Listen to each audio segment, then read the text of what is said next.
name for me? What is yours? Mazar Mahmoud, M-A-Z-H-A-R. Last name M-A-H-M-O-O-D. The title is Imam, I-M-A-M. And you want to talk about what's going on here at this protest? Once again, we're here to call for the liberation of the Palestinian people who have suffered long enough. They've suffered a genocide, they've suffered a massacre, they've suffered in certain towns of theirs an entire extinction of those towns. Every day their land's being usurped, every day their children are being killed, and every day the bare minimal resources that they need to survive off of are being prevented from. Thousands of trucks just stuck at the Rafah border, and Israel, along with the Egypt dictator, they're not letting these resources go into Palestine, and they're not letting these Palestinians live life that we all wish for everybody here and everybody in humanity to live. It's as simple as if this was not allowed in Nazi Germany, it should not be allowed in Palestine. This massacre, this extinction. Gaza has been termed by various academics as an open-air prison and a concentration camp. That is what it is. And the politicians are silent about this. Military men are burning themselves with the most extreme form of protest to establish this fact that this needs to stop, with their last words being free Palestine.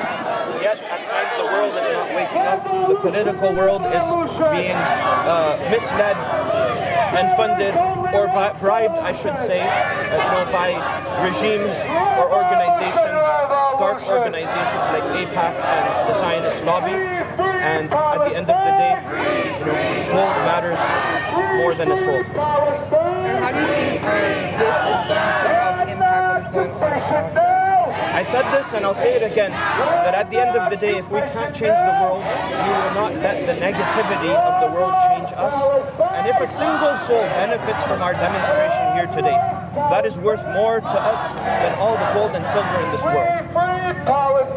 Because at the end of the day, it takes a life to speak for a life whose life is being aimlessly ended and who has no voice. And at times the media is shutting this voice as well.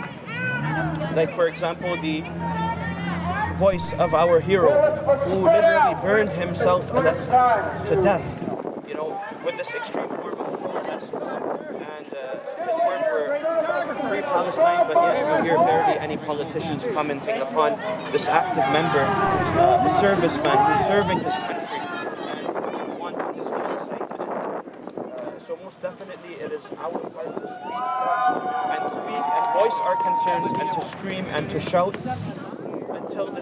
until this message is heard, and hopefully until Palestine and the oppressed world and the oppressed people are liberated from their oppression. How many protests have you guys had now? This is our 5th protest, and hopefully,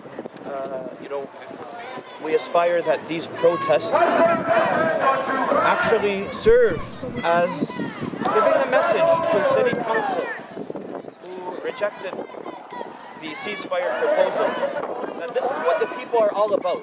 The people who voted you in, the people who stood by your side and voted you in to the positions that you are, in the positions that you serve in today.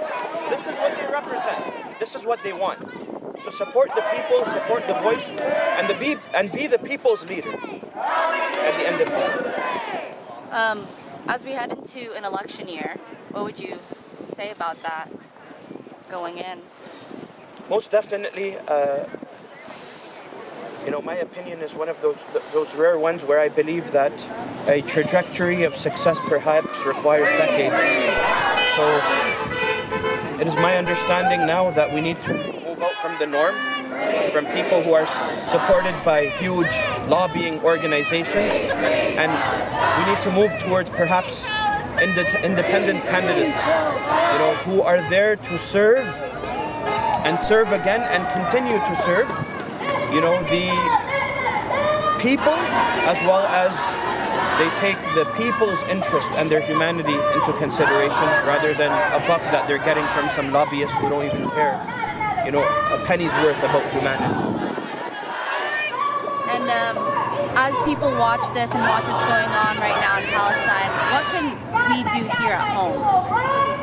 At the end of the day, once again, speak to your heart, voice your concerns, speak to the humans, hopefully hit their humanity, and aspire change.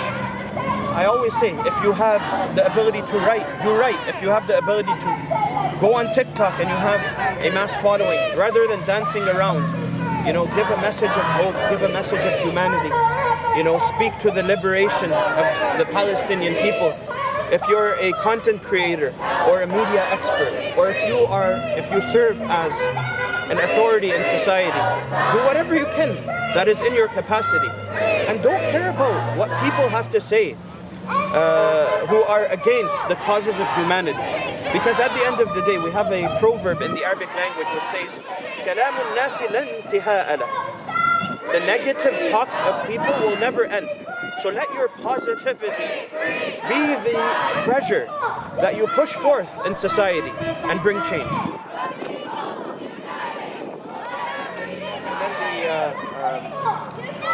And then the organization is Peoria for Palestine, and I'm going to serve as their president. You can just write Peoria for Palestine.